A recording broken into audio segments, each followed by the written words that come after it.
episodes and be like obnoxiously drunk like person in a bear costume. Yeah. We'd always rotate who was in the costume so people couldn't figure it out.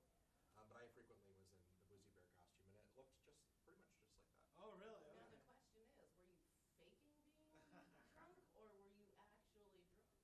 The microphone is on. I think I was sober almost all the time. Oh, okay. Because we usually drink after the show.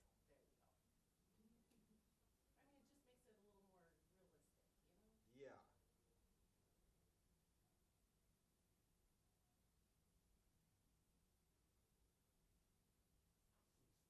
I think it was an old Winnie the Pooh costume, and we like put a different shirt on or took the like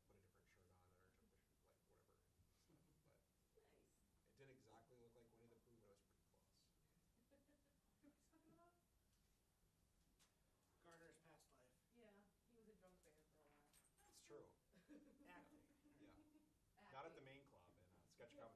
Yeah, I can just change the picture.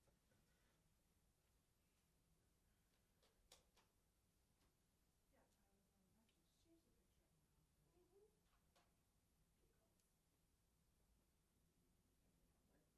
Yeah, I just wait for somebody to run against me and like find some dirt and then be like, wait, you didn't find this? And then like show one of the videos. Like, you're not very good at those. Like I'm sure I said all sorts of embarrassing things when I was 20 years old. Yeah, Like, well, I think that goes for most of us. yeah, whatever. Like, I was homeschooled and stayed at home, so it's probably less on me, but it was just my habitat at the time, so. yeah.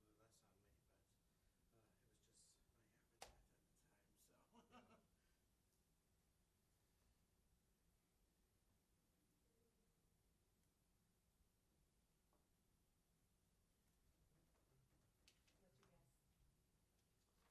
Oh, here we should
his snow.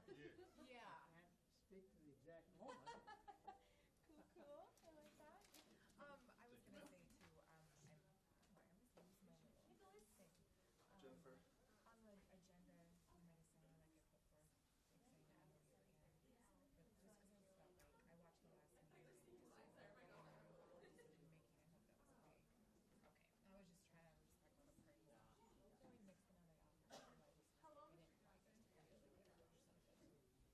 get a rush out of it.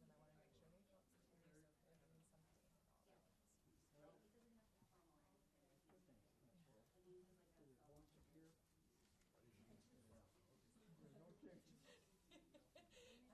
That's all true. So, you know, I get the exactly right. I think they're insecure.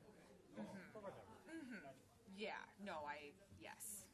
No, we're not going to be surprises. No, I thought, I was thinking I was gonna get some details, but I also respect you went into closed session, so. But, you know, the way to look at it and how you're supposed to make the decision, it's gonna be interesting, so. That's like, I don't have a, like, that's, I don't have,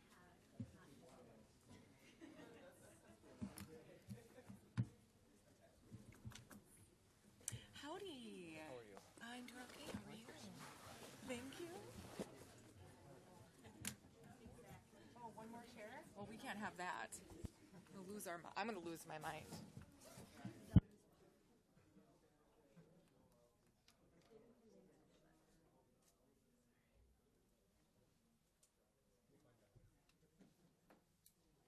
never has before. In fact, if you do this in finance, it raises all the red flags. You can. Because we're like, what's going on here? It immediately raises question. Because you're trying to, it's like, don't see what you see. Don't read, you know, like, what? I think we're too seasoned. You know what I mean? We've just gotten too seasoned to like, unless somebody's gonna read me some terms and some,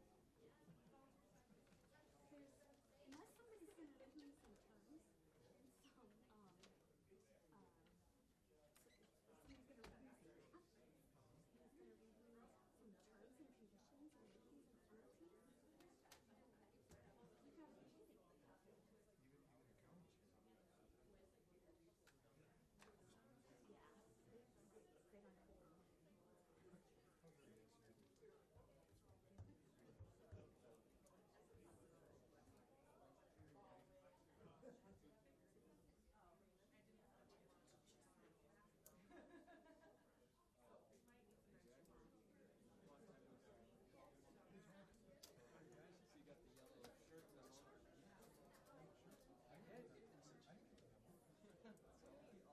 Yeah. They don't have to. I don't have that with me. You gotta read between the lines on these memos, I guess. Oh no, I didn't get it.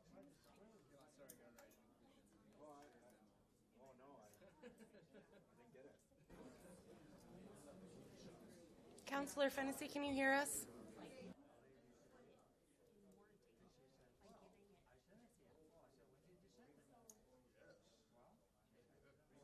Counselor Fennessy, can you hear us? Yeah, I can. Thanks for the link. Thank you. You did say, I wish you weren't a liar. Well, I'm a little more subtle than that.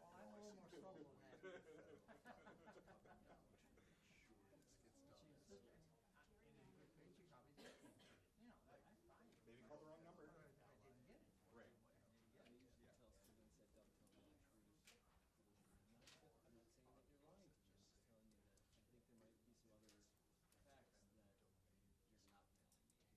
Well, there's an old New York senator by the name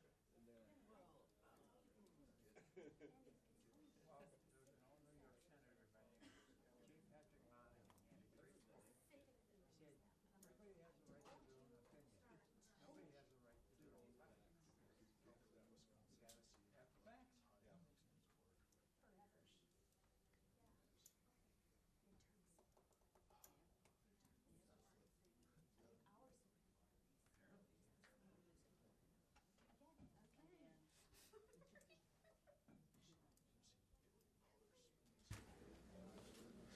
Councillor Fennessy, can you hear us okay? Yeah, I already checked it.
All right, good evening, everyone. It is 6:30 p.m., so I will call the Wednesday, February 19th meeting of the Superior Common Council to order.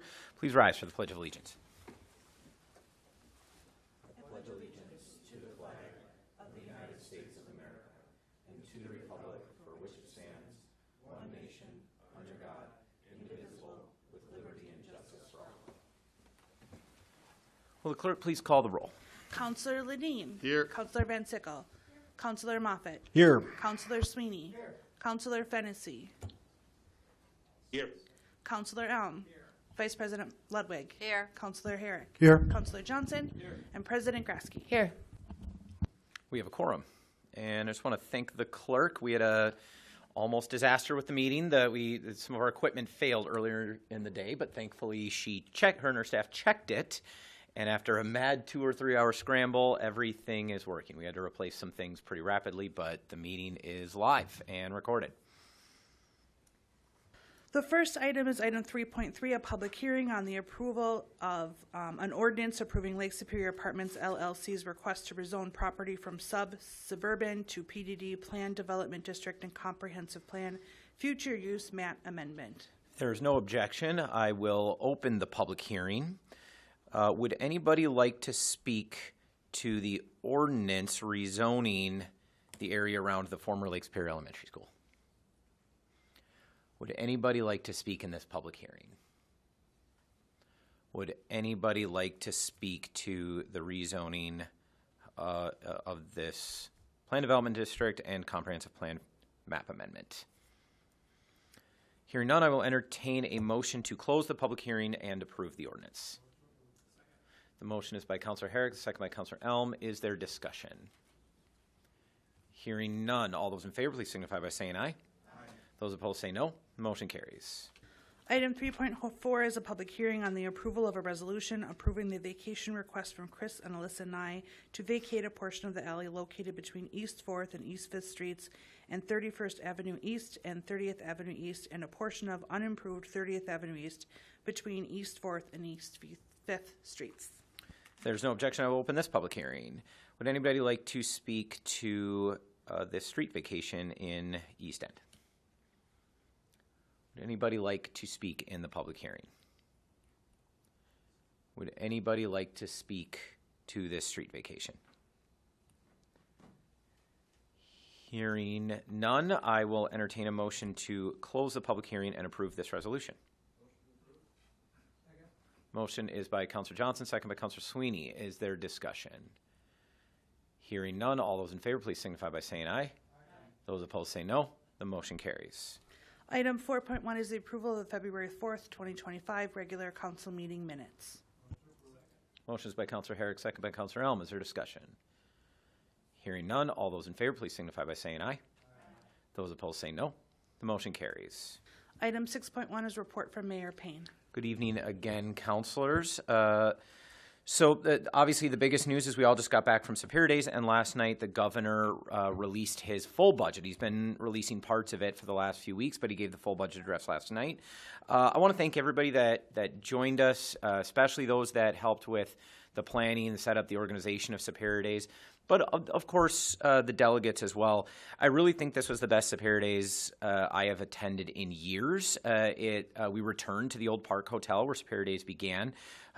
It was one of the best attended in several years, possibly one of the best attended ever. Wasn't the best ever. I know we've been over 100 before, and I don't think we quite hit 100 this time, but it was certainly the best since well before COVID. And most importantly, I think the issues were largely a success. You can never really say when it's a success until something is truly finished and approved and funded. But one, we got some broad positive reception for our 3 legislative issues. The agency meetings went well, and now with the release of the governor's budget, we know that in some fashion, some version of each of our 3 requests was in the governor's budget. And so I just want to call out a couple things that are in there that you may want to pay attention to. First, the governor is proposing $400 million in broadband funding. This would be independent of the BEAD program. I understand it's not a lot of details yet, but it'll be an opportunity for even more funding over and above what is already there. He is proposing increasing the Medicaid reimbursement rate. When the governor's office called me, they did specifically say it was to help catch up with Minnesota, to help border communities like us so that we can help address the provider and mental illness and substance abuse crisis. And a pretty dramatic increase in school aid that is a little bit out of my wheelhouse, but I've been learning pretty rapidly school district policy and their funding formulas, and this is a pretty significant increase. Obviously, that's going to involve a lot of conversation in the legislature, but what I heard from legislators on both sides of the aisle was there was a real desire to work on this issue. They understand that there is a real problem and it needs to be fixed. The governor's proposal is one proposal, but it's a meaningful one. And then the most interesting thing, the governor's proposing an incentive for municipalities, namely cities, villages, counties, I think, to freeze their property tax levy. And the governor's proposal says that if we freeze the property tax levy, in this case for the 2026 tax year, then the state will fund us, give us a state aid payment in the amount of 3% of the existing levy. And so that's how it was explained to me. That's how I understand it. I have plenty more research to do. It was late last night that it came out, but it's a direct payment to the city to hold the line on property taxes, which is in effect a property tax cut or freeze for cities and counties. I like that because we've been doing that anyways. That's so I appreciate that we would get rewarded finally for doing that by the state, but it also applies to other taxing entities, so it's a larger impact on the tax bill than we are usually able to have. So long story short, I am going to be back down in Madison helping to work on some of these things that are relevant to Superior. If anybody would like to join me, you're always welcome. If you have an interest in any of these issues, let me know. We'll kind of work on the planning together. It's a weekday trip. It usually requires an overnight, especially when we're still in the snowy months. So are there any questions about the governor's budget or Superior Days or anything else? If not, we can move on. Item 7.2 is the business of the Public Works Committee with a meeting held on February 6th. Is there a report from the chair?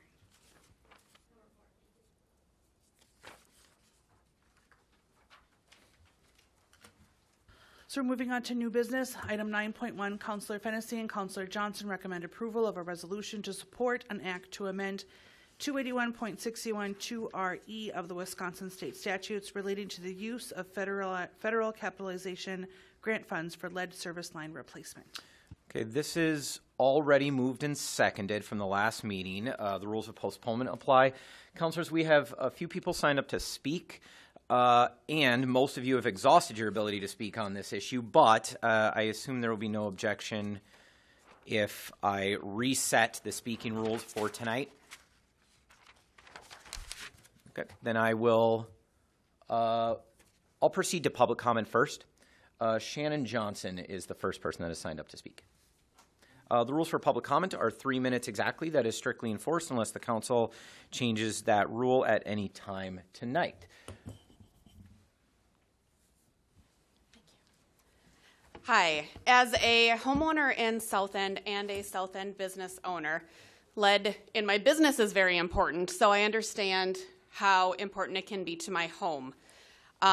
In my business, we make sure to minimize our contact at all times.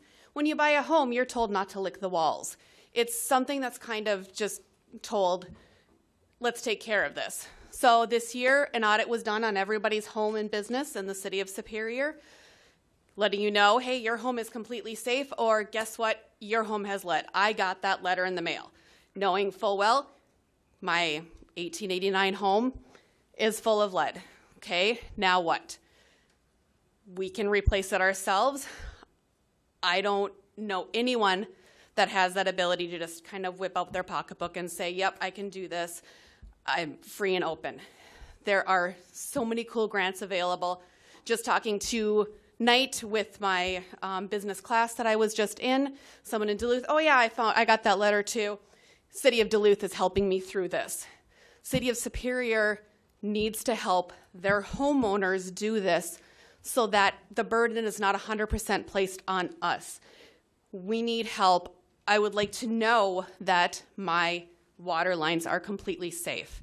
Knowing that they're not, and knowing that Superior Water, Light, and Power is doing what they can to keep this water safe so that what I'm drinking is great. But I would like to know that the pipes are good too, and that burden is not placed on me. So this is a great way for you to help us homeowners, that you're here for us and can help me through this. Thank you. Next is Kyle Bukovic.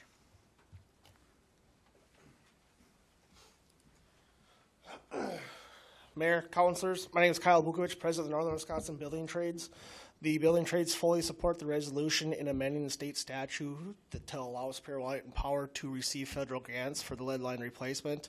One aspect of all of us as union reps in the building trades is to advocate for safety of our members, and we do have members that reside in Superior that do have lead lines, so we are here advocating for their safety to support this resolution so Superior Light and Power can move forward with getting these grants and replacing the lead lines.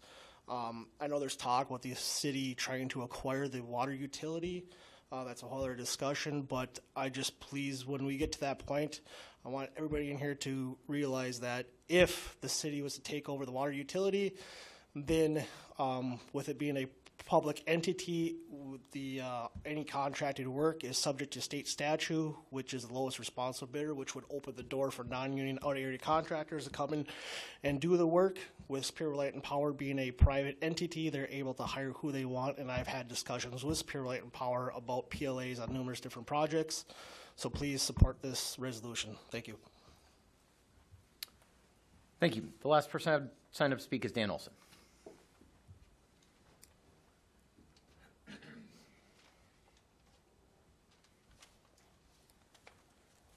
Good evening, Mayor, councilors.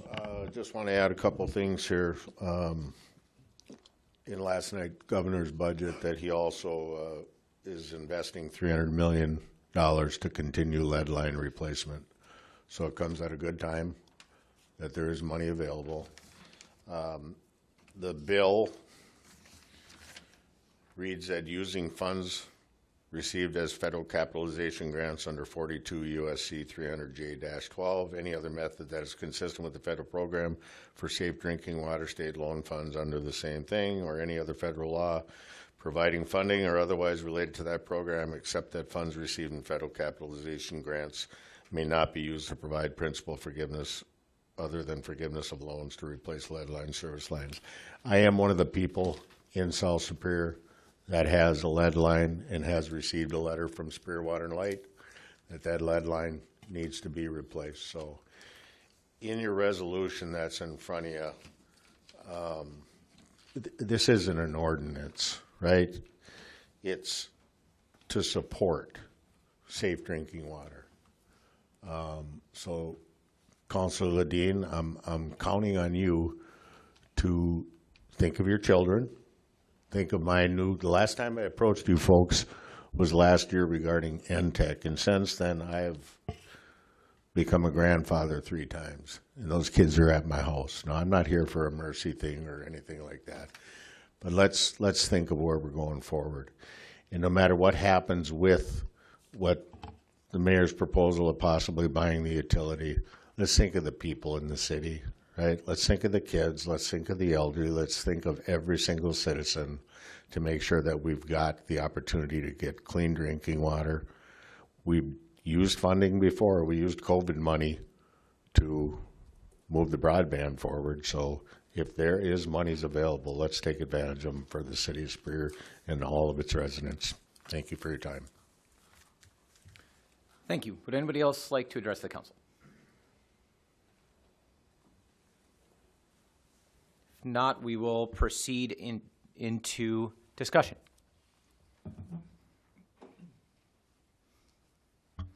Councillor Moffett. Thank you. Appreciate everyone's comments this evening. Just a couple of thoughts.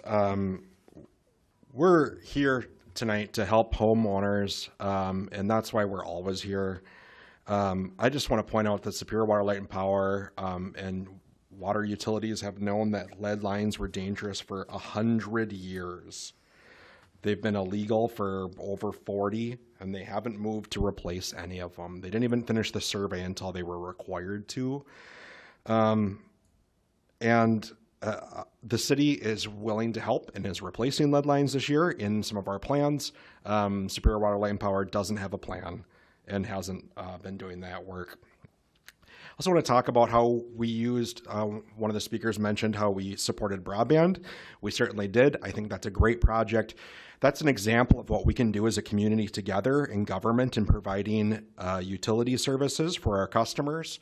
We came together and pooled our resources because we know that one of the basic functions of government is to pool our resources together, share those costs so we can get affordable, high quality services for our customers. That's what we're talking about when we talk about purchasing the water utility. It's the same issue. In every other city in the entire state figured it out a long time ago. We're the only city, the only municipality in the entire state that has privatized water, and we pay way higher amounts for that, and we're not replacing lead lines, or I should say Superior Water, Light, and Power hasn't been replacing the lead lines. There's a big issue there. And also comments about the lead lines. I got the letter that I have lead lines at my home. Our building that I live in, we replaced our water lines. But even though we paid to replace our water lines, Superior Water, Light, and Power didn't want to fork out the cash, even though we were already in the ground, to go the extra few feet. So we paid out of our pockets for our portion, but even though we were paying for our share, Superior Water, Light, and Power still wouldn't replace the lead lines that they were running to our clean lines that we decided to pay for. I certainly think we need to help all the citizens in our city do that work, but the city can do that better than a utility who's chosen not to do it for 100 years. And I think there's a few things to talk about. And I talked about them in the last meeting, so I'm going to go through briefly. This is a bad bill. It's private equity, a huge private equity company that really doesn't have any levels of transparency for ratepayers or for our citizens. Remember, we're their only source of revenue. Versus every city in Wisconsin and their public utilities.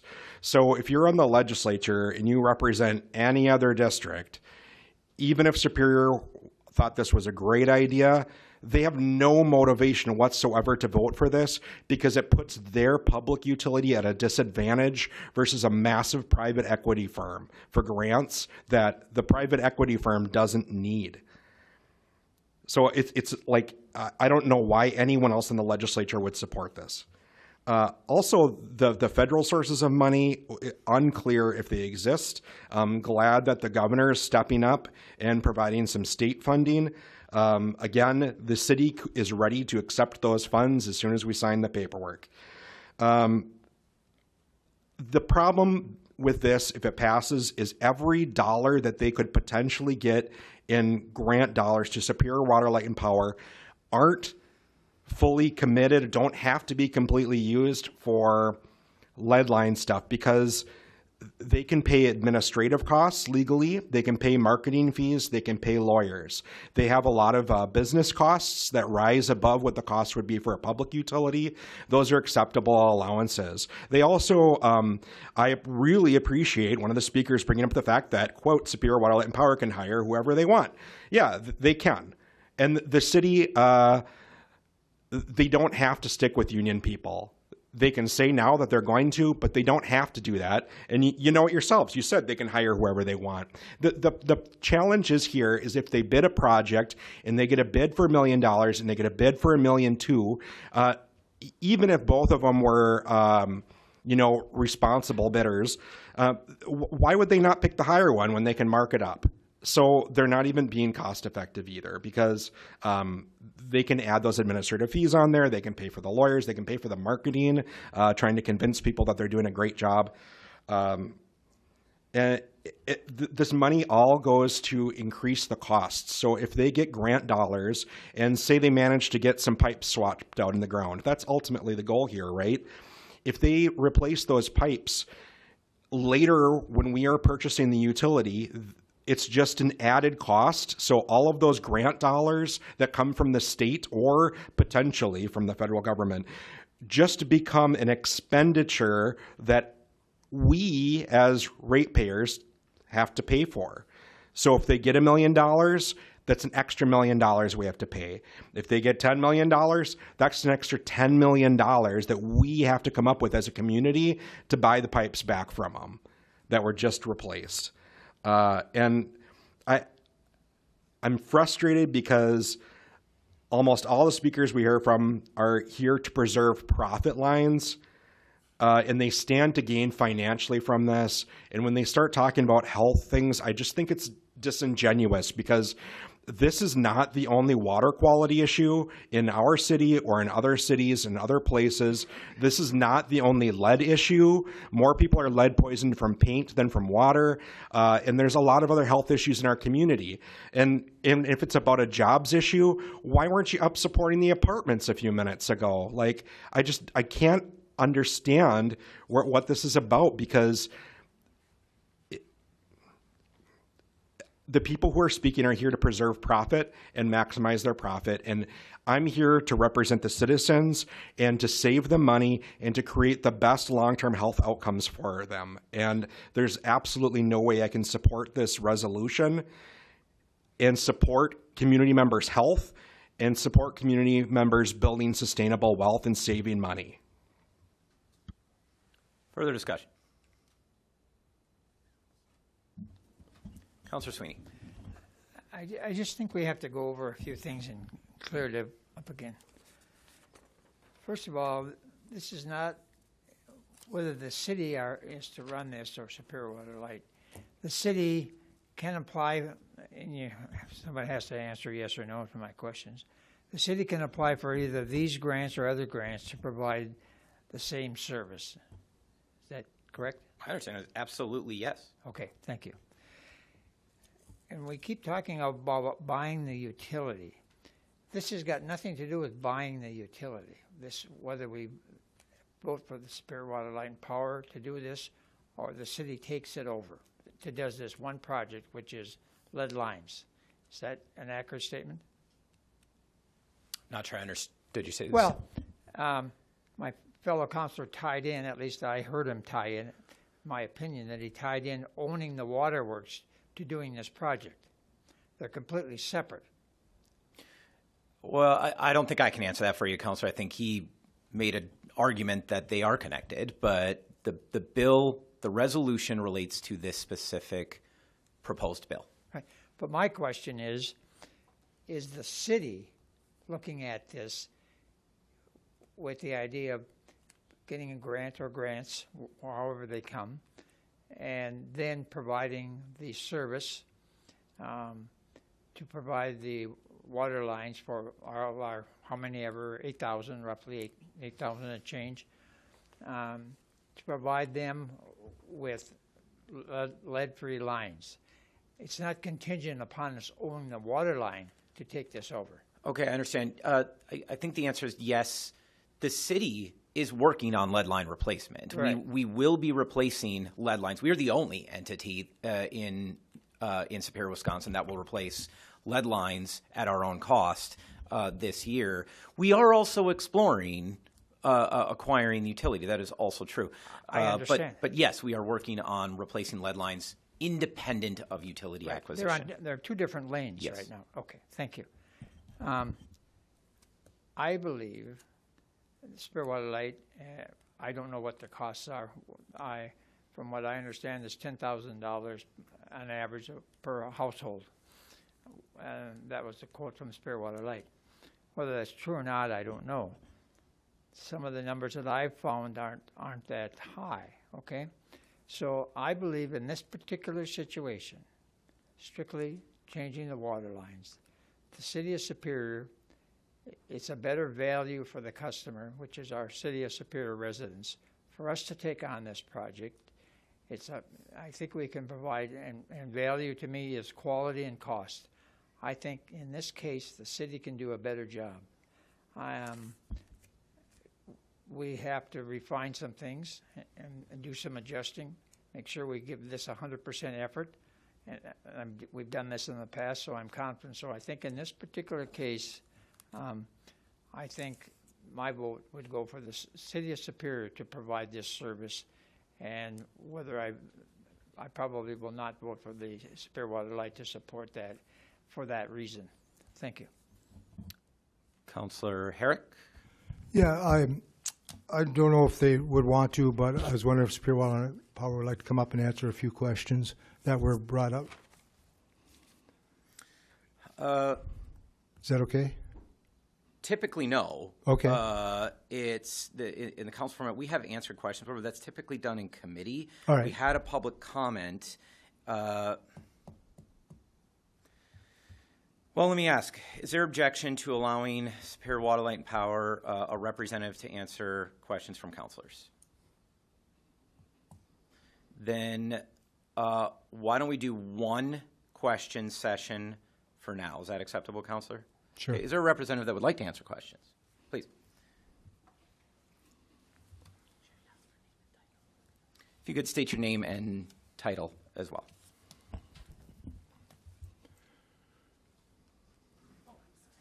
It's okay. Am I on? Yes. Okay. Thank you, Mayor. Thank you, councilors. My name is Jocelyn Scandell. I'm the manager of regulatory compliance for Superior Water, Light, and Power. Thanks for the opportunity. I'm happy to answer whatever questions you might have. Sure. Thanks for, is it okay? Please. Okay. Thanks for coming up. There was reference that Superior Water, Light, and Power, if they get any funding, is there any fact to that this money that is to be given for the community to go strictly to lead lines, or are there administrative fees that would go along with that? The funding through the DNR is set up in two ways, so there's two portions of that. But the funding is a reimbursement of construction costs through the DNR and potentially some not administrative costs, but more engineering costs that would be involved with designing the plan that would go out for replacement of lead lines. No admin costs are recoverable through that program. Okay, thank you. And that's the only question then that I could ask her. You have the floor, Councilor. Oh, okay, thank you. So what is the role for this is that you receive the funding, correct? Yes. Okay, would there be any oversight from the city once you have this funding? Not with the way that the current rule is designed. And the rule is designed by? The DNR. The DNR, okay. All right. And I would sure. add on that the Public Service Commission of Wisconsin would also have oversight. So the Wisconsin DNR has oversight over the Safe Water Drinking Program. The Public Service Commission of Wisconsin would have oversight over any program that we were to request through them. Okay, thank you. Any further questions, Councilor? No, not for this, but I do have a couple. Let's finish questions. Sure. Okay. Would any other councilors like to ask questions? Councilor Sweeney. Thank you. The number that I quoted, approximately 8% of the homes or businesses need lead replacement. Is that an accurate figure? On the homeowner side, that is correct. Okay. Approximately. And the Superior Water Light has approximately 38% of satellites hookups that they have to hook up? That's correct. But all 38% are not hooked into homes or businesses? No, they all, 30, the responsibility on the utility, those would connect to a curb stop that then Right. connects to a home. But my question is, are all 38%, that's a pretty close figure, right? Yeah. 38%? Yep. That figure, are all of those hookups hooked into a home or business now? Or are there some that are, years ago they did them, they just they put a hookup and there wasn't a home built there? Is that included in here? No, the inventory that we currently have would be active service lines. So currently connected to a home or business. Okay, that's where I'm confused, because 8% need the line from the curb in. Yep. But yet 38% need from your. So it would seem to me that there must be, somebody came along, put a new line in, and they didn't hook up from the curb to the main? Is that what? Well, we're still exploring some of that to try to figure out the disconnect between the utility having 8% and the homeowners having 8%. What we've come up with so far is that when the utility was built out in the early 1900s, and the city was being built in general, and the service lines were run before homes were even built. Right. And by the time those homes then were built, the service material had changed over from lead to copper. Right. Okay, we're on the same track. Okay. So then, if that's true, if this grant, or whatever you want to call it, I'll call it a grant, comes through, is that going to be, those 38%, are you looking to replace those too? Yes. Even though some of them may well not go anywhere. They're just, the leads are there, but there's a vacant lot there. Anything that we would be replacing would be connected to an actual home or business. Okay. And one last question. Is it true that Superior Water Light quoted approximately $10,000 per unit home? Yes. So yes, that is a true statement. That was the quotes that we received, was an average of $8,000 to $12,000, and 10 being the middle of those. Any funding that would be received through DNR, though, is a replacement grant, so it would be based on the actual costs. Right. And it's not 50-50 as I was quoted. It's more like 75, right? The pointing system through the DNR, the average usually is 50, can go up to 100%, but it really depends on census tract and the rest of their pointing system. But if I told you it was 75, whether you believe me or not, I believe that to be the accurate figure. If it was 75, I think that would be great for the residents of Superior. Oh, okay. Okay, thank you. Councilor Fennessy, did you have questions? Yeah, I just had two questions, if I could. Please. There's been a couple claims that the city of Superior is going to, tackle this project on their own and replace the lead lines on their own. And next year, by the streets that we're ripping up, there's 12, I believe 12 along that stretch. The question is, if Superior Water Light and Power got this grant funding, would it be safe to say that we'd be able to do more than 12 homes? Yes.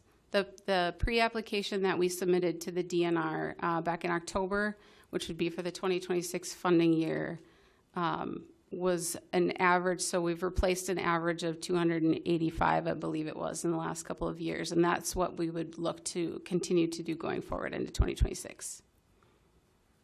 So there already has been efforts done by Superior Water Light and Power to replace lead lines?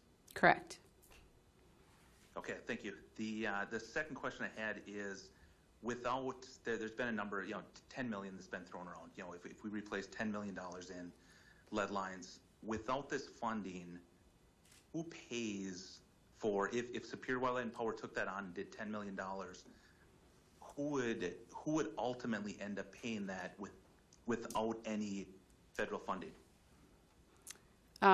It depends on if the lead is on the customer side or the utility side. On the customer side, it would be on the homeowner to replace the lead lines on their own. If it was on the utility side, those costs would be incorporated into any future rate review with the Public Service Commission of Wisconsin for all water customers. Okay, thank you. That's all the questions I had for now. Councilor Johnson. Thank you. Tying into Councilor Sweeney's question and comments, I have just two points to make, or two questions for you. First, thank you for being here and taking the questions tonight. Second, I guess that makes it three. Sorry. So thanks for being here. The first would be with this loan forgiveness, which I think can all agree is a grant, right? So you guys put the money up front, replace that, and then you're reimbursed through the DNR, which is an EPA funded from federal dollars. Is that? That's correct. That's how that works. And in that process, your company, and you're not the owner, but representative of your company, your side of things doesn't get replaced first, right? The customer's side gets replaced first, and then if there's monies left over, then it goes to you. That's correct. There's two different funding pools through the DNR, and the way that their system works is they allocate funding to customers first to be helpful to replace lead service lines. If there's money left over after all customers are taken care of, then they will allocate out to utilities. Okay. And, Councilor Sweeney mentioned that you've already been making some progress on lead lines. There's no other lead lines in Spear other than the curb stop and then the homeowner side. The mains are lead free. Is that correct? That's correct. It seems to me, and I'm going to ask, and you don't have to answer this because I know I'm kind of putting you on the spot here, but it seems to me that if we're really truly looking to pool our resources together as an organization, as a city government and as with your organization, that we could work on a public-private partnership in this endeavor to make sure that we're supporting our homeowners in the best possible way. So if we were to make this change, or the state would be able to make this change, we could come alongside your organization and help support the residents to keep those costs low. Would you be open to that idea of working with the city to partner to make sure that we pool our resources together to support the residents of Superior? Yeah, absolutely. I think a partnership like that would be a great solution, especially for the citizens of Superior. If there was a way to cover 100% of the costs to replace lead service lines between Superior Water, Light, and Power and the city of Superior, I think that would be great for every customer in Superior. Thank you. Councilor Grasky. Hi, thank you for being here. Our roles have reversed from the other day, so I appreciate that. I know what it takes to speak in front of people. So I just want a couple clarification questions for me. I think last meeting there was chat of no deadline, but reading the newspaper this week on the Superior Telegram, there is a deadline of June 30th. Can you kind of explain why we were told one thing and now in the paper it says June 30th? Sure. June 30th is the deadline for the application to be submitted for the 2026 funding year. So the reason for the push within the legislature right now is if we can get the state statute changed and we could submit that application to DNR by June 30th, that would allow us time to be in that same pool as everyone else, for the citizens to be in that same pool as everyone else to receive funding for the 2026 year, which is really the goal. Okay. So that's the deadline. Okay, thank you. And so as the resolution is in front of us, you probably know it a lot more than I do by heart in a way. But just so I don't have to try to reference it, does it mention residents in that resolution? I mean, I know it mentions the utility, but is it also in play with residents as far as helping them with lead lines, or? I can't answer that question to the actual resolution. Okay, just clarification. And let's say we support this, hypothetically, this whole council supports it. Does it guarantee you any money? No. So it just would be a message to the state, and there's no guarantee that this would be changed? Correct. Okay, thank you. Councilor Van Sickle. Thank you. In 2015, this proposal went to Madison, and was rejected on a bipartisan basis. Can you explain why the private for-profit utility is exempt in the first place? No. I mean, I can't. Okay. There are nearly 1.5 million customers and municipalities, lead service line, publicly owned, and service lines customers. 1.5 million people on the waiting list who did their inventories and have been waiting. What makes the utility feel as though they would jump the line in front of all of these people to somehow start engineering and construction this year? I think to answer that question, Counselor, the water that the citizens of Superior drink is safe and it's treated. It's the most economical way to ensure the safety and the high quality water that we deliver to our customers. So the change that really came up this year is that the final lead and copper rule was issued in October of 2024, which really says that all utilities must replace by 2037 their lead service lines. So hence the change in the urgency of getting the state statute changed. Okay, thank you. And the Wisconsin PSC's handbook requires that the utility set aside a percentage in a depreciation reserve every single year based on the infrastructure. Do you agree that Superior Water, Light, and Power does that already and has a multi-million-dollar reserve to replace your infrastructure? Depreciation is not a reserve. Depreciation is a way to recover costs over a long period of time. So the question is do you have a multi-million-dollar reserve to prepare for the cost to repair and replace the infrastructure owned by Water, Light, and Power? So the answer to that would be no. I will submit those to the record. Is it also true that Superior Water, Light, and Power owes the citizens of Superior $1.5 million currently? I can't answer that question, Counselor, and I really want to focus on the lead issue tonight. But this is a funding issue. And the point here is that you are telling our residents that we don't care about clean water and that we don't care about our residents. And last year, when we did send a message to the state to intervene on your water rates, you requested an 18% increase. We did intervene on behalf of our residents because we are accountable to our residents. We answer to them. That's not the same situation. And according to Water, Light, and Power's books, we are owed $1.5 million. So if we're going to talk about fair funding, I think we should first talk about fair pricing. Are there further questions? Thank you very much. I'm sorry, Councilor Elm. A number of the questions I've already gone through that I wanted to talk about, but I think the citizens at the end of the day just want to get their lead lines replaced.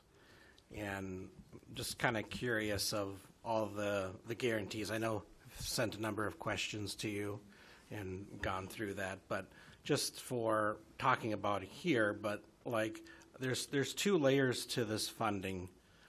Could you explain that in greater detail? There's a portion where the customer end can be covered up to 50%, and then on the utility side, it's 75 and 100%. I think I got those numbers right, but maybe I have that wrong. I know that is intertwined with the DNR, but just some clarity about those two layers of funding, how they can stack, as well as my follow-up question is, how long will this take? I think the perception of what this all means is, you get the money and you're going to take care of this in 1 year. This is like a 10-year process, you know, and what can really be accomplished in 1 year, and will you get all of the funding up front, or is this something that you apply every year for? Okay, I'll try, Counselor. If I miss something, please follow up with me. So there are two parts to the funding, and we walked through a little bit of that already. The DNR allocates, so every utility will apply for the Safe Water Drinking Program through the state, and the DNR has a pointing system that they will go through. They will allocate dollars to a homeowner first across the state, and then if there are funds left over, they would allocate those for the utility to help replace their service lines, their lead service lines. So the way that that would work is, for instance, based on our pre-application, which could change by the time we actually get to the application that's due in June, if we were to say we're requesting $2 million to replace 300 lead service lines across the city, and we break that down by homeowner utility, the state would go through their pointing system and say, we'll allocate this amount of funding for your homeowners and this amount of funding if there's something left over for the utility. Then as we get into 2026, we start construction, start replacing lead service lines, and then we go, as the construction happens, go back to the DNR, say, here's the costs that were spent, and will you reimburse for those costs based on homeowner and then the utility? Did I cover that?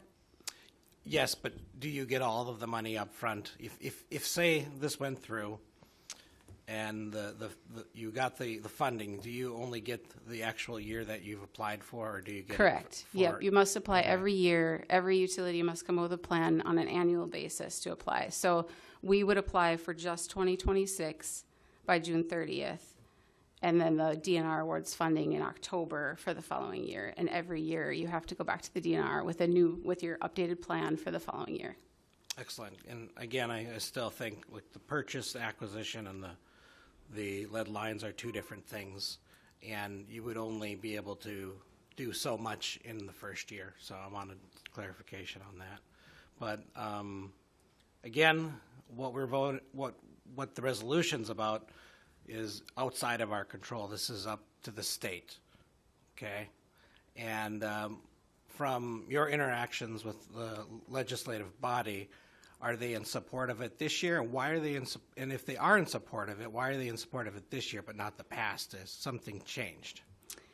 I don't know. I can't speak to what happened in the past. I can only tell you what we've seen so far with the conversations we've had in Madison. There has been overwhelmingly supportive discussions, bipartisan on both sides of the aisle. A lot of the discussions that we've had with the bigger municipalities, Milwaukee, Madison, where there's a lot of lead that has to be replaced, their focus is not about, is Superior Water, Light, and Power's customers taking away from ours? Their focus is really on equity. They think and they believe that the citizens of Superior deserve the same equality across the board that their citizens are receiving within those municipalities that they serve. So again, overwhelming support. What the change would be from prior years, I don't have an answer to. Thank you. And I've heard some numbers knocked around of what this is going to cost overall to replace all the lines over the course of the 10 years. Is that $44 million? Is that correct? Yeah, and the 40 more without any subsidy. Right? Yeah, and that's utility side, homeowner side, just based on the simple math of 10,000 times the 3,700 that we know of, and the 700 on the customer side. So the simple math would be 44 million. And if this change were to happen, you would expect how much, if approved? With the funding that we know of right now, and the way that the program works right now, 50% of the costs, at least 50% of those costs, could be forgivable back to customers and potentially the utility. But of course, there's other municipalities vying for these dollars, and there's no guarantee of that actually coming to us. Correct. To the current water utility. Correct. Okay. Thank you. Are there any counselors that have not asked a question that would like to ask questions?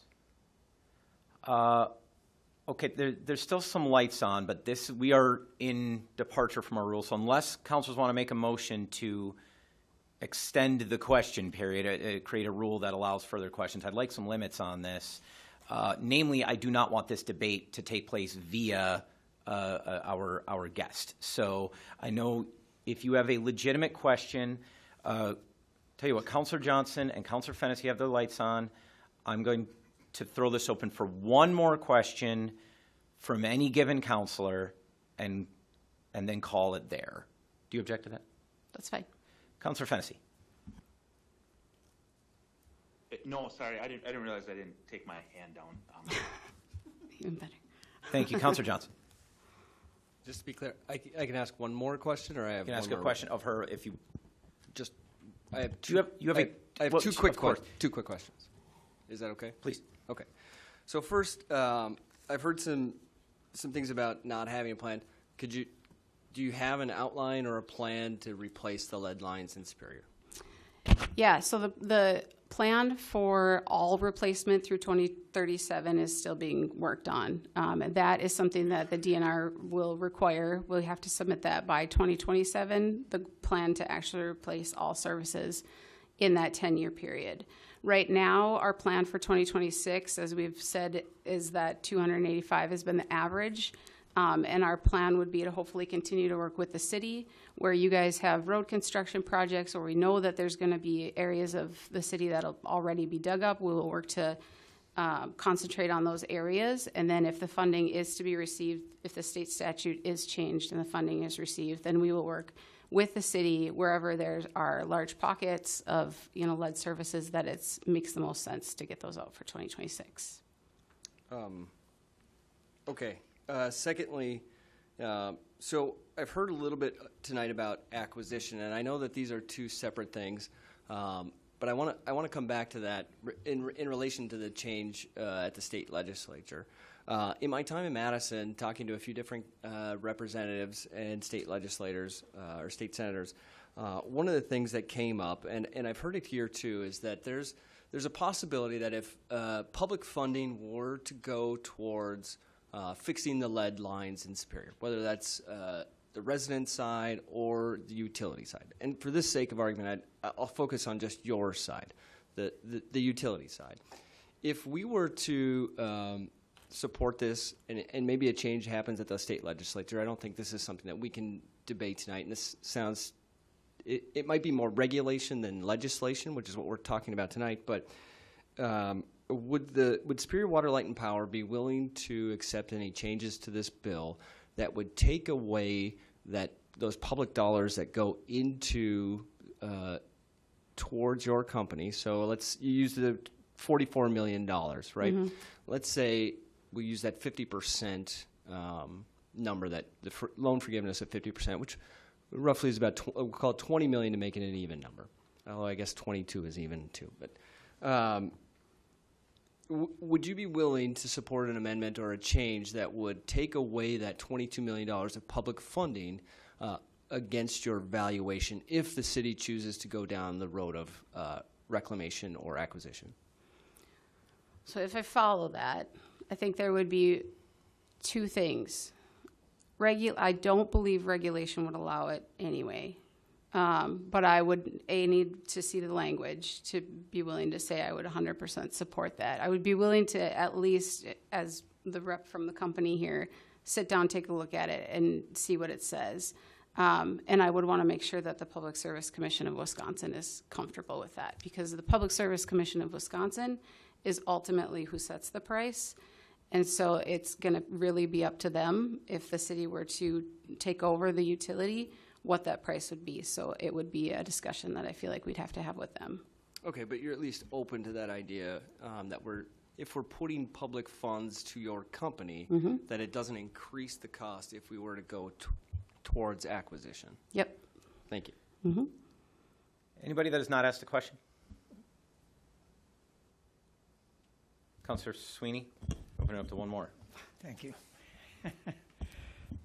I thought I heard you say that either this year or last year you replaced 285 lines?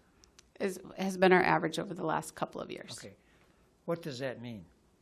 That means from the house, the home, to the curb to the main, and the main, the whole thing is replaced. That would be it from the curb stop to the main, that portion of the service Okay, line that the all right. utility So owns. the homeowner, that is not done. Those 285 homeowners, whether they did that or not, you don't know that. Correct. Okay. So you just, I'm not saying just, that's a good number, but roughly is it 5 or 6 feet or 8 feet, whatever that number is? It really depends on the house. Well, but on average, that's what it is. It's about 6.5 feet per average. We could go with Okay, that. that's what I didn't understand. That when you said you replaced 285, but there were 285 homeowners in theory. They paid for all 285, or they didn't pay for any. You don't know that. Correct. Oh, right. okay. This would all be on the utility side. Exactly. Okay. Thank you. Mm-hmm. And that, do you have an idea what that cost was just to replace from the water right? What they, from an accounting standpoint, what their cost was to replace that, whatever that line, 6 feet? What we had in the application that we submitted in October was an average of $7,000 per line. For the water light? Yep. For their piece? Yes. 7,000? Mm-hmm. Thank you. Not seeing any other questions. I just have 2 questions. I've asked this question before. Do you have a program right now? There are homeowners here that have apparently lead lines connected to their home that they own on their side. Do you have a program for financing or grants that you can provide for them right now? No. Have you? Do you have plans for a program that have been approved by the PSC? So the inventory on the customer side was just found, so the last 18 months have been spent determining who has lead lines on the customer side, because we don't own those lines. So we didn't know in the city who had or didn't have lead within their portion of the line until this last October. So going forward now, we will work with the Public Service Commission of Wisconsin to come up with some kind of plan so that a customer, as much as we can, will not have to put out any funding up front to be able to replace those lead service lines. So the answer is no, there's no plan approved by the PSC right now? Not right now. Thank you. Thank you very much.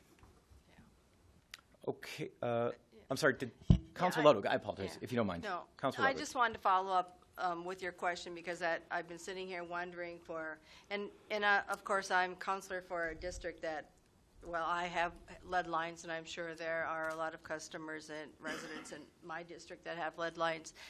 And I know that a lot of the homeowners will not be able to afford even the $7,000 up front. So what's the mechanism for going ahead, if they can't afford it, for a loan, or a grant, or, if they have to get a loan, what's the mechanism for them to get a loan? What would the percentage rate be? I mean, do we even know that? Yeah, Counselor, that's a great question, and that's what we'll be working on with the Public Service Commission going forward. The Public Service Commission has a lead service program that they currently we can apply to that, right? But the lead service program is really set up to replace now on the customer side, which is new. And so we'll be working with, depending on this state statute change, if the funding is available and we can offset costs with the federal dollars that are available today, that we'll work with the Public Service Commission of Wisconsin to ensure that the rest of those costs don't have to be borne by any customer up front, and there'll be some type of a long-term loan that they can pay that back over time. We don't at this time know what the percentage rate would be, or? No, that would all be set by the commission.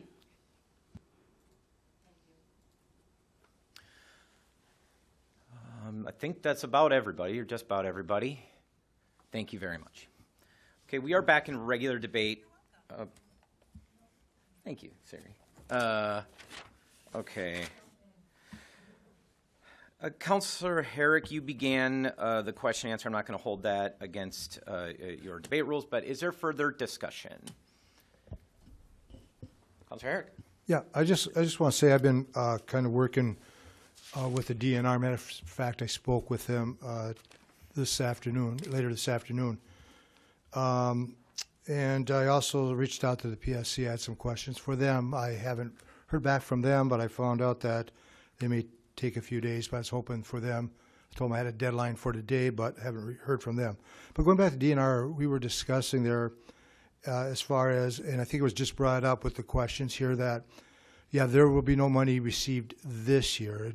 All the money will be received in 2026. Also, too, this particular funding cycle goes through 2027.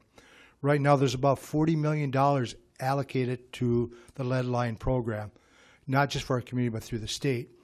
They do, however, set aside portions, like a formula they fill out. So the city of Superior would definitely be eligible for a certain amount of dollars, and he didn't have that figure.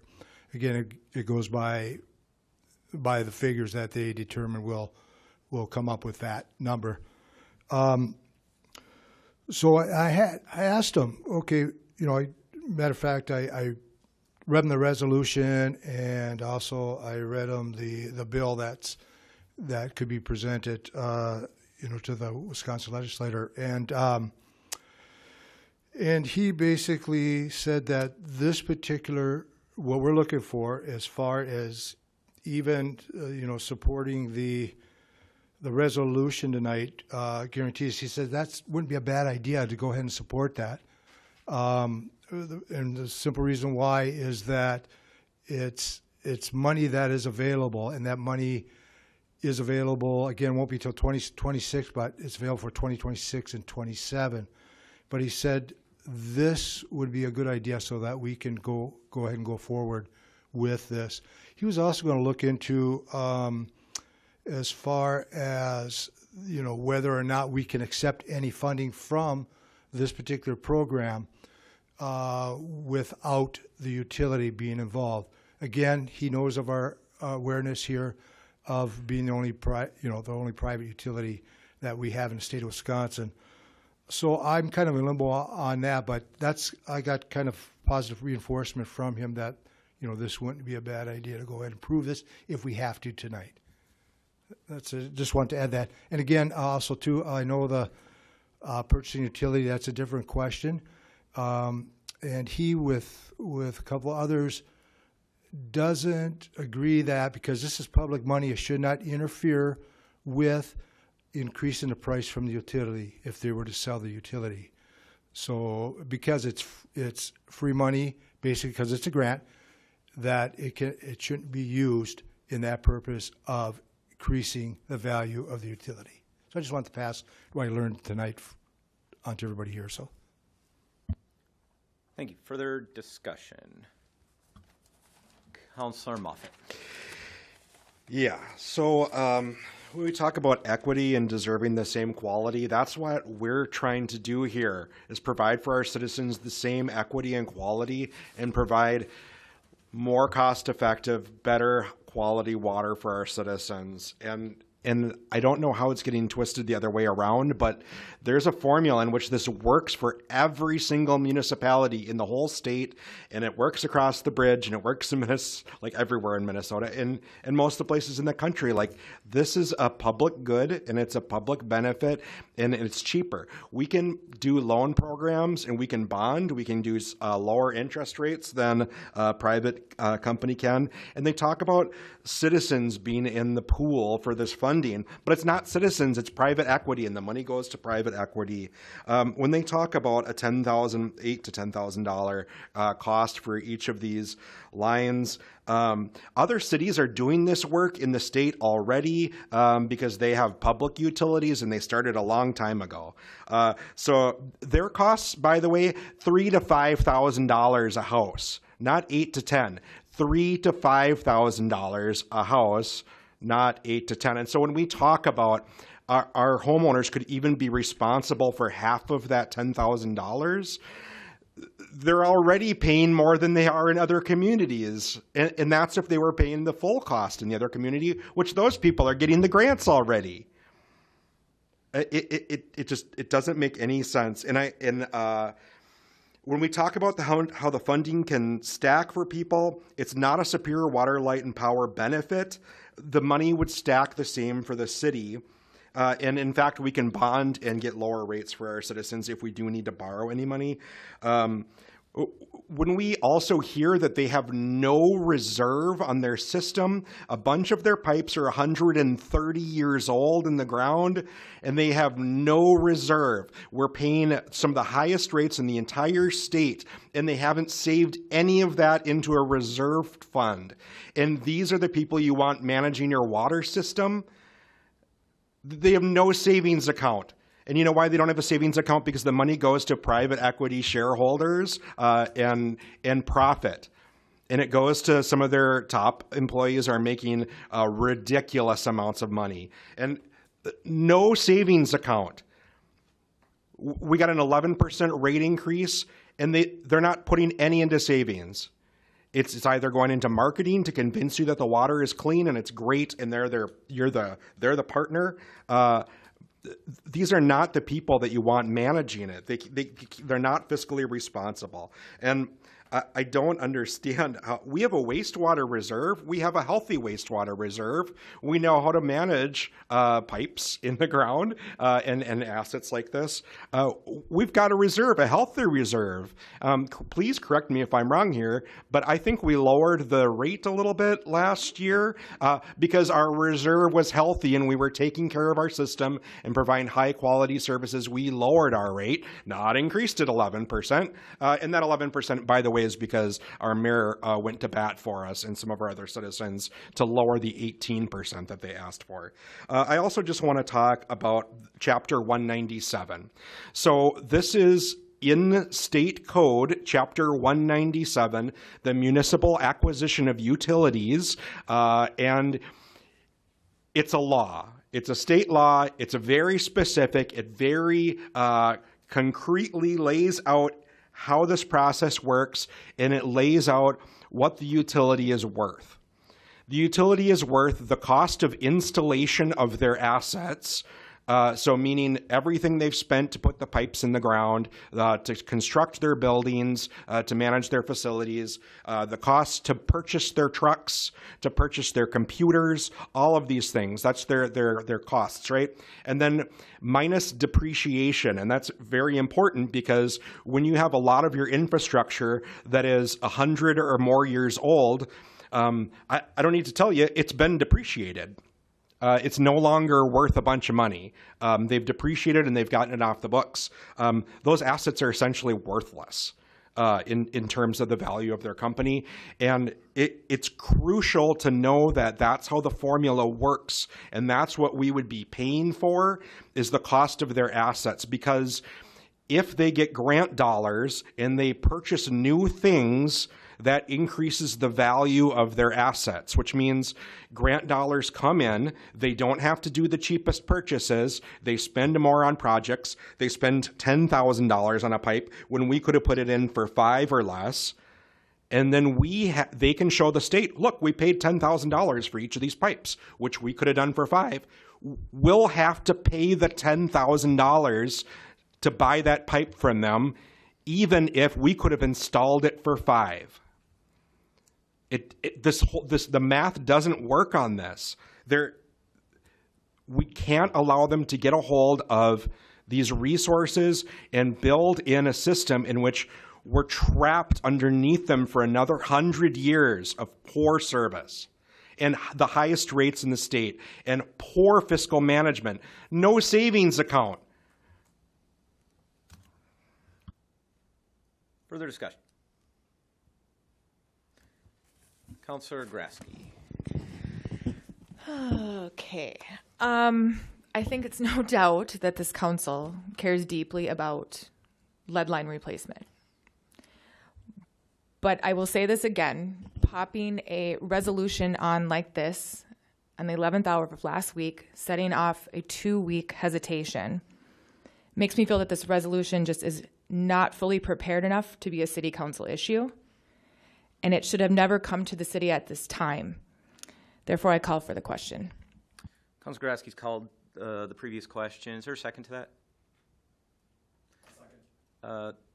The question's been called. This is not debatable. For councilors not familiar with this, this is a vote on whether to proceed immediately to the vote. So there's no debate here. An affirmative vote by 7 councilors to move straight to the question has us vote on this resolution immediately. If this fails, we resume debate according to the regular rules. Does anybody have questions about the motion? Councilor Fennessy, do you have a question about this motion? I do. I just want to clarify that if we move to call the question, I wouldn't get an opportunity. I only heard part of that. You were breaking up. To clarify, this will end debate if it passes. Correct. That is the answer. Okay. If there are no questions specifically about the motion, Breaking up. If I understood your question before you broke up, Councilor, So it was. where I was breaking up. I don't know where. I don't remember where you break up. Go ahead, ask your question again, please. I just want to clarify that if we move to the question, I wouldn't get an opportunity to vocalize my feelings for this to vote tonight, right? The motion would end debate. The motion ends debate and moves directly to the vote. Okay, unless there are questions about the motion, keep in mind this. The question is whether to proceed to the vote. To call the previous question, a yes will move us to the vote, ending debate. A no will keep debate going. We'll proceed by roll call. Councilor Johnson? No. Councilor Grasky? Yes. Councilor Ledeen? Yes. Councilor Van Sickle? Yes. Councilor Moffett? Yes. Councilor Sweeney? Yes. Councilor Fennessy? No. Councilor Elm? No. Councilor Ludwig? Yes. And Councilor Herrick? The vote is 6-4. It requires 2/3 and so fails. We are in regular debate. Discussion.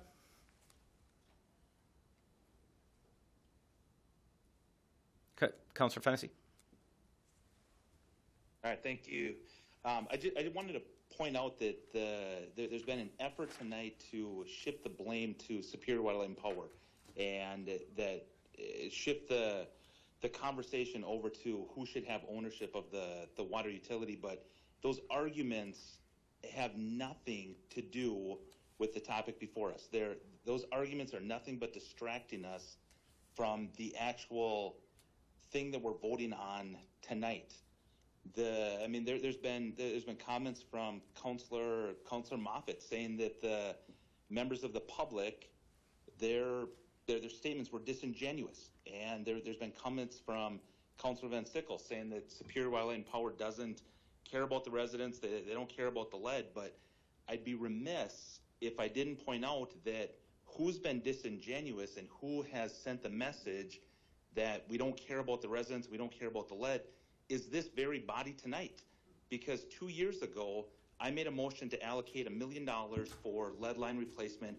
This body voted that motion down because they chose broadband instead of lead pipe replacement. Also, for the second time, less than 6 months ago, this same body voted that down when I made a motion to allocate $1.5 million to lead line replacement, and this body voted it down because they chose broadband over lead line replacement. So if anybody's being disingenuous about this, if anybody's distracting from the actual point, it's this very body. This body has an opportunity tonight to open up the opportunity to receive federal dollars for lead line replacement as early as 2026. The alternative is we replace 12 lines next year. The alternative is we wait 5, 6, 7, 8, 9 years if we have the opportunity to purchase this water utility. We have an opportunity today to send a message to the state of Wisconsin that we want these federal dollars. That's what this motion, that's what we're voting on tonight. It's not about the purchase of the utility. It's not about whether Waterline Power has done their due diligence over the last couple of years. The motion tonight is, do we want to send the message to the state that we want the federal dollars? It's as simple as that. The other arguments are nothing but distracting from the actual question that's before us tonight. Thank you. Councillor Grasky. Okay.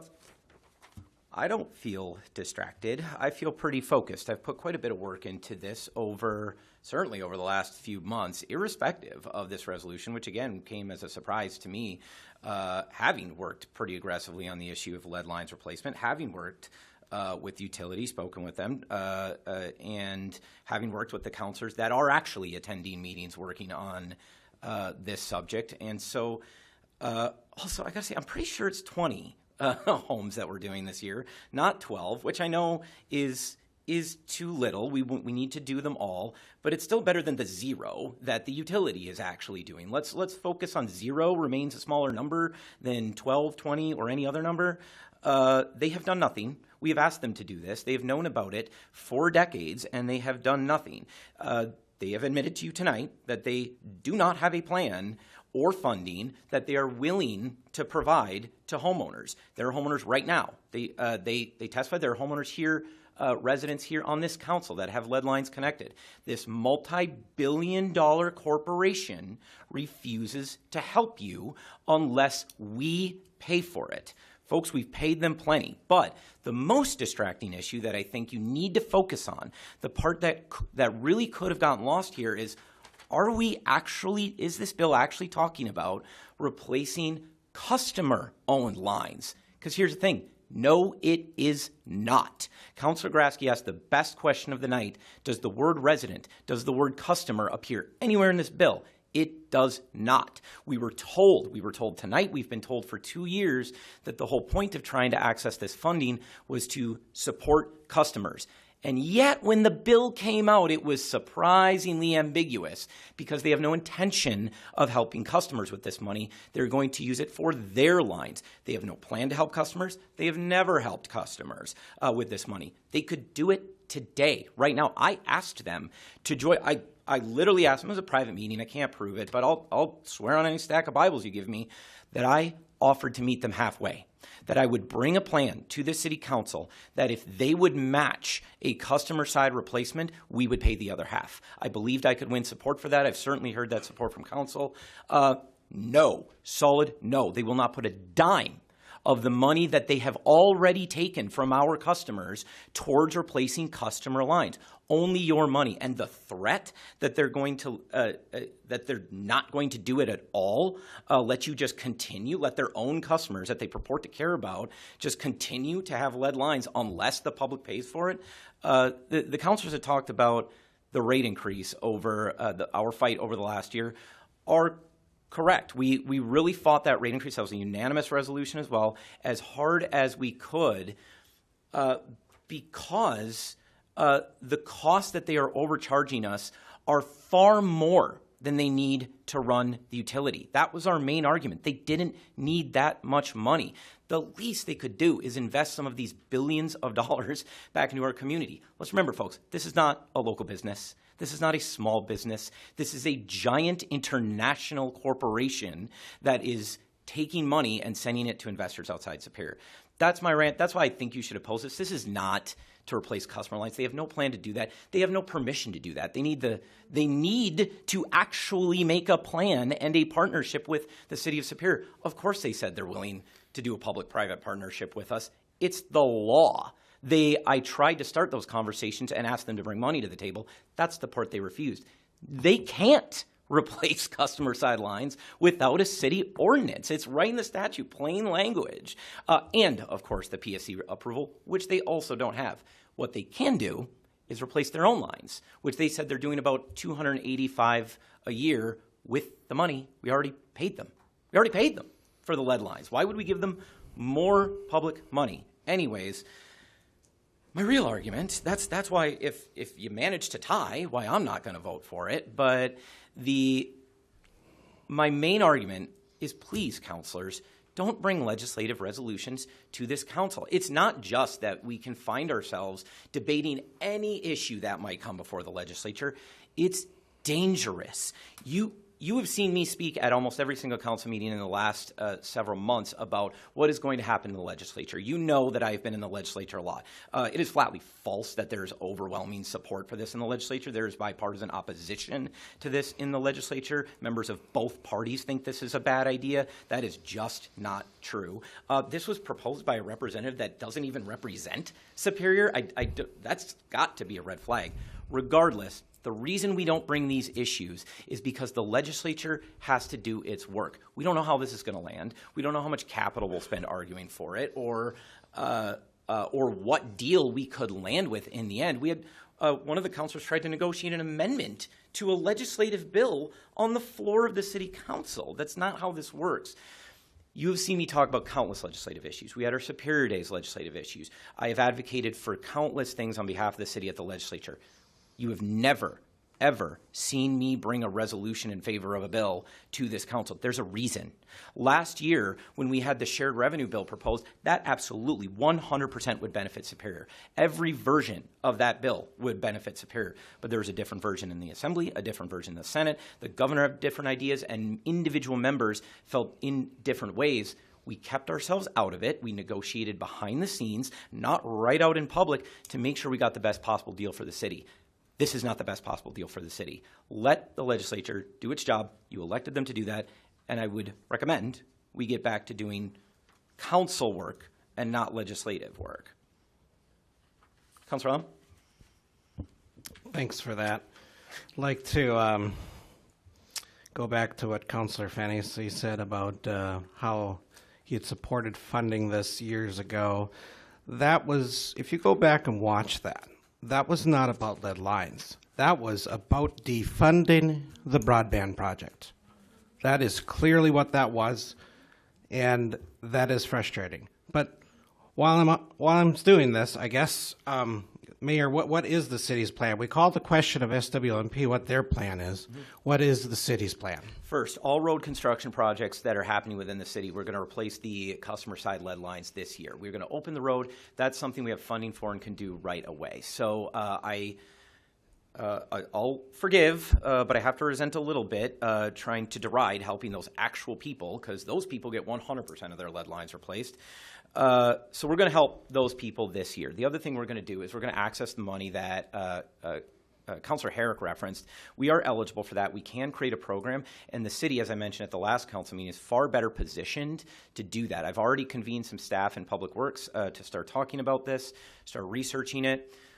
We do this. This would be substantially similar to the backflow relief valve program. We're going to have to create a fund, of course, but there's a lot of city funds we can leverage right now. I could leverage neighborhood improvement funds. Conceivably, in certain places, leverage affordable housing funds. We can leverage our CDBG grants to put a fund towards, we can call them loans, zero interest, long-term loans, much like One Roof Housing does, and we can create payment structures. It could be a grant, but I would assume we would do a loan where customers pay back over 10 years at a 0% interest rate. I can't imagine why we would charge them interest. Very similar to our alley assessments, which is also building infrastructure and charging homeowners. I think we could roll out a plan like that easily by the end of the year because we already do that work. So already replacing the known plan, the known customers on street construction projects this year. By the end of the year, hope to have a loan program. Hope it can get forgiven. Hope we can get state and federal grants. But at the actual construction cost of this, not the inflated cost that the utility is claiming, it's well within the city's financial capacity and possibly all forgivable or grant fundable. So we're at a similar stage too. We're just creating those. Those are all great ideas. But like, how many dollars do we have available? And is there a commitment to supporting labor, I guess, as well? I know that's been knocked around as well. But what about those two pieces? How much do we have? How much do we have access to? And then the support. In terms of how much we have access to right now, the Affordable Housing Fund is over $1 million. The Neighborhood Improvement Fund, I think, is still over $1 million. Most of both of those uncommitted. Affordable housing is completely uncommitted. I don't know the CDBG grant numbers off the top of my head. But we do, I mean, hundreds of thousands of dollars of infrastructure projects out of CDBG every year. That's neighborhood specific. So I can't give you a specific number right here, but it's in at least the hundreds of thousands, which if it's a loan program, people start paying back, it can replenish as we go. And customers paying back their previous loans can help fund future customers. Again, very substantially similar to the backflow relief valve program, which is a plumbing project on private property. You asked another question. Thanks. What was it? No, that's good. I guess then, no, it was brought up that this resolution doesn't mention residents. I think maybe this is a question for Councilor Fennessy or Johnson. Is that something that you would want to add to this? I was told I can't add anything to this bill as a counselor. It's a legislative issue. Correct. We're not. We have no power to change anything. This is a high five. We So support. Councilor this. Allen will ask you to address the chair. If the councilors want to answer your questions, they'll be able to. Okay. Thank you. Thanks. That's all for now. Any further discussion? If not, the question is on adoption of the resolution, and we will proceed by roll call. I'm sorry, Councilor Herrick. Yeah, just one quick question. I know we can't do nothing about the bill. What about the resolution? Can the wording be changed in that? Resolution's amendable, yes. Okay. Is that what you were referring to? Okay. Okay. That's not the way I took it out. I'm sorry. I'm sorry, sorry, Councilor Herrick, are you done? Okay, Councilor Johnson. Sorry, Chair. If the councilor would clarify what he was asking for, I would appreciate that. I want to avoid a direct debate between councilors. Councilor Elm, this would be, I think, your third time speaking, but with the caveat that we're not going to do any further questions back and forth directly to councilors. If during your comments you want to pose a question, another councilor is free to use their time to answer it. Councilor Elm, do you have anything else you'd like to say? No, I was just going to restate what I thought I asked was, can we amend the resolution to say we support this with the understanding that the focus is the citizen? My answer to you as the chair is that this resolution is amendable. Councilor Fennessy. Yeah, in response to Councilor Elm's question, I would say absolutely. I'm more than agreeable to any emotions. My biggest focus with this, and I think I could probably speak to Councilor Johnson's focus as well. When we put this forward, is to get these federal dollars to assist the residents, and if it's that's certainly my biggest focus. Is these federal dollars are available right now. I just want to see a way to make them available to residents as soon as possible. So if you have a motion that you'd like to make to amend the resolution, most likely I would be willing to second it. Is there any further discussion? Councilor Van Sickle.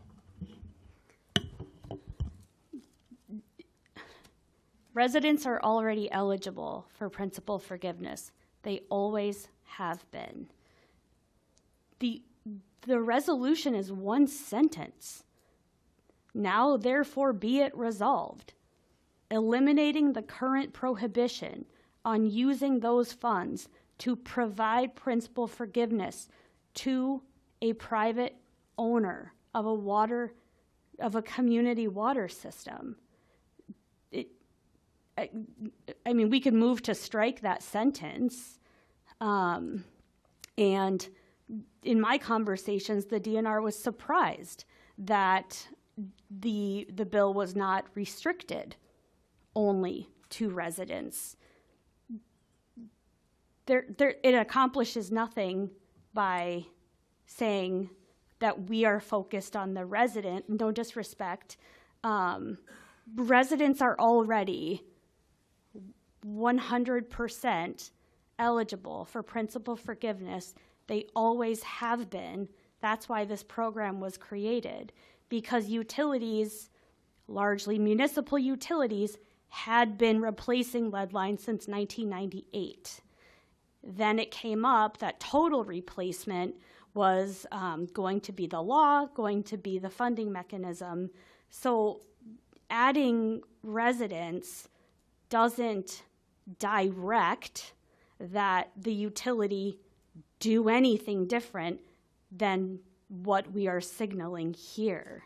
So it doesn't change the fundamental problem of what we're being asked to co-sign without any math, terms, percentages, penalties, conditions.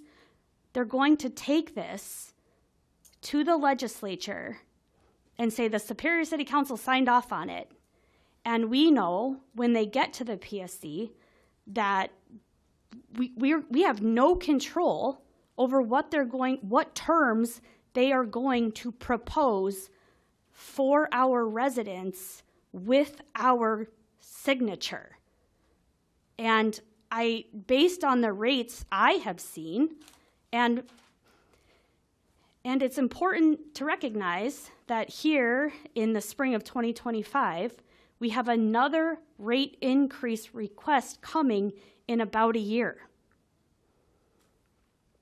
Every 2 years, these come.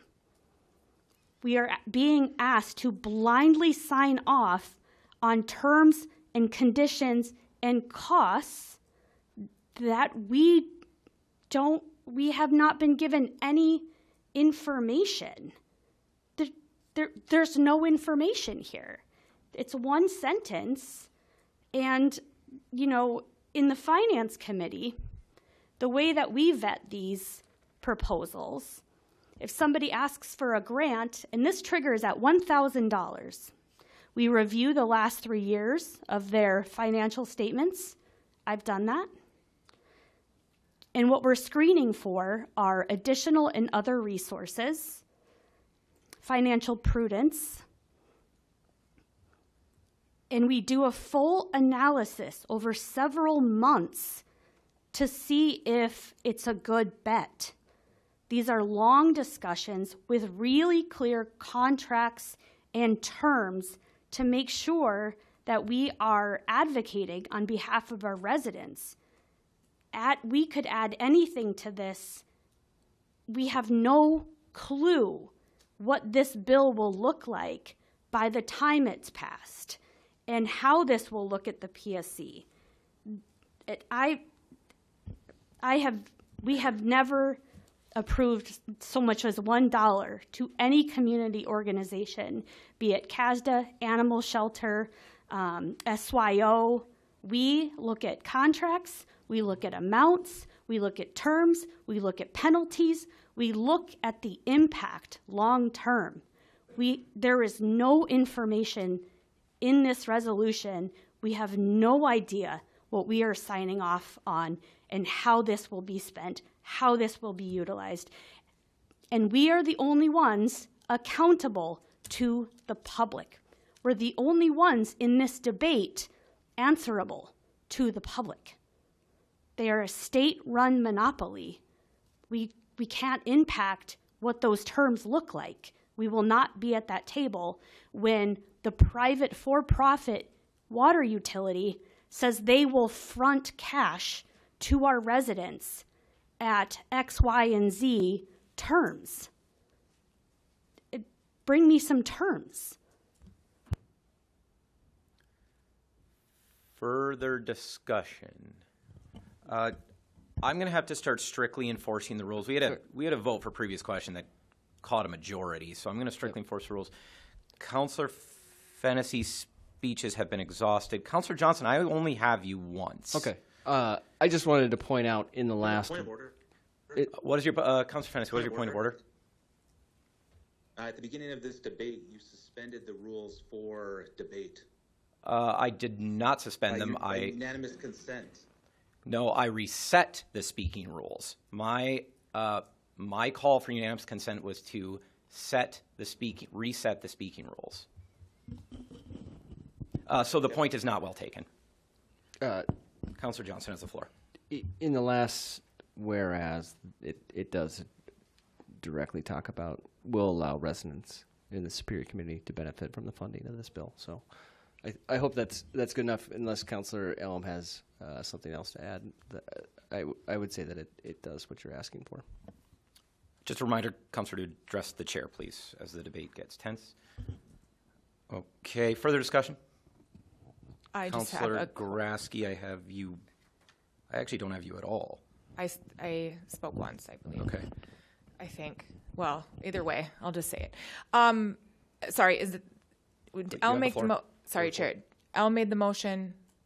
There is no motion. No motion. Okay, BRM I'm just no trying motion. to. We're kind of like, oof, okay, and so I'm just trying to make sure that we're staying on topic for my own clarification. I'm sure many in this room. I'll restate the question at the vote, but we are on the main motion. Further discussion?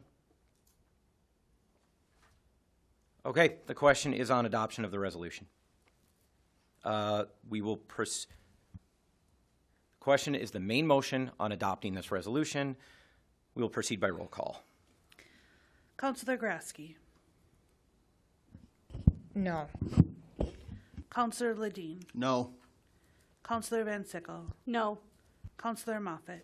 No. Councilor Sweeney. No. Councilor Fennessy. Yes. Councilor Elm. Yes. Councilor Ludwig. No. Councilor Herrick. Based on my discussion with DNR, I'm going to say yes. And Councilor Johnson. Yes. The vote is 4 in favor, 6 against. The motion fails.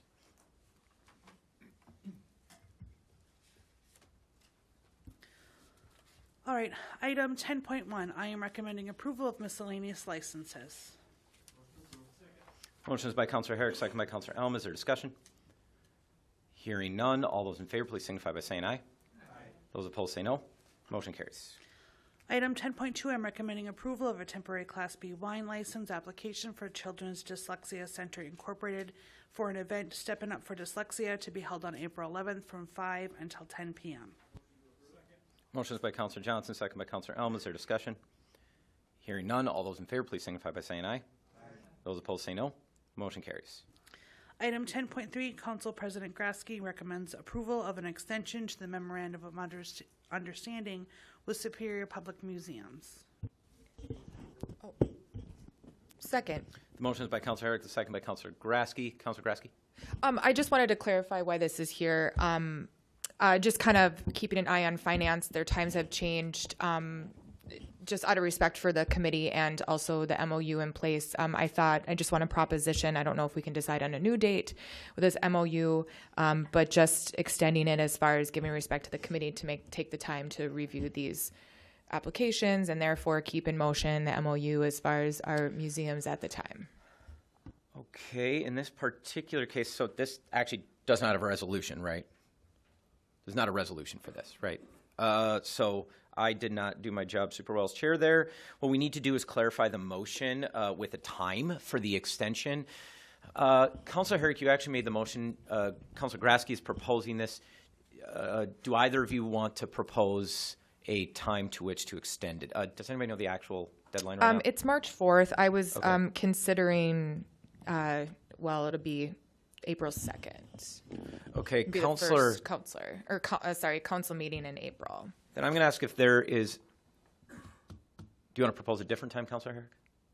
No, that should work. Okay, then I am going to consider the motion to be to extend the Memorandum of Understanding with Superior Public Museums until April 4th, 2025. April 2nd. April 2nd, 2025. That motion is by Councilor Herrick and seconded by Councilor Graski. Is there discussion on that motion? Councilor Al. Yeah, my only question is that enough time? That's going to be 2 finance meetings. I'm not sure if we have all the, details planned out, and at the speed of which we do things sometimes, I'm wondering if that's realistically a good date or if we should push it out another month. That's just Is that an amendment to the motion to move to June 2nd? Second. I'm asking if you made that motion. No, Counselor. that date sounds great. So June 2nd. yes. Okay. Counselor L made a motion. Counselor Johnson seconded to amend to June 2nd. Counselor Fenney, did you wish to speak on the amendment? I'm sorry, Counselor Fennessy. No, sorry. Okay. No, I don't. Sorry. Okay. Any discussion on the amendment? Just a clarification, sorry. I just think it'd be respectful to the council as it would hit onto a actual agenda to change that to June 3rd, which is a Tuesday, not June 2nd, which is a Monday. Sorry. Just want to make sure we're Counselor Grasky set for has success. proposed an amendment to the amendment. Wait, hang on.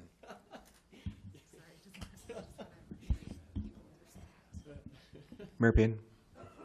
Yeah, Counselor Moffett? I would say it probably doesn't matter because the whichever entity is given the contract will need time to prepare after that, and so the council can't make a decision on the 2nd to be effective the next day or whatever anyway, and so To be perfectly honest, I don't think either date matters. Is there unanimous consent to amending the motion to June 3rd?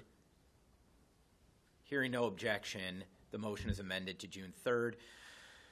The main motion is to extend the MOU to June 3rd. Is there discussion on that? Hearing, Councilor Sweeney.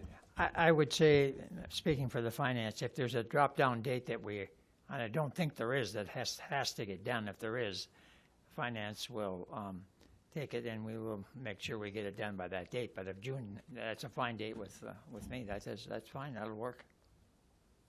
Thank you. Any further discussion? Hearing none, all those in favor, please signify by saying aye. Aye. Those opposed say no. The motion carries. We have no further business on the agenda. Is there any public comments? No. And we are adjourned. Good evening, everyone.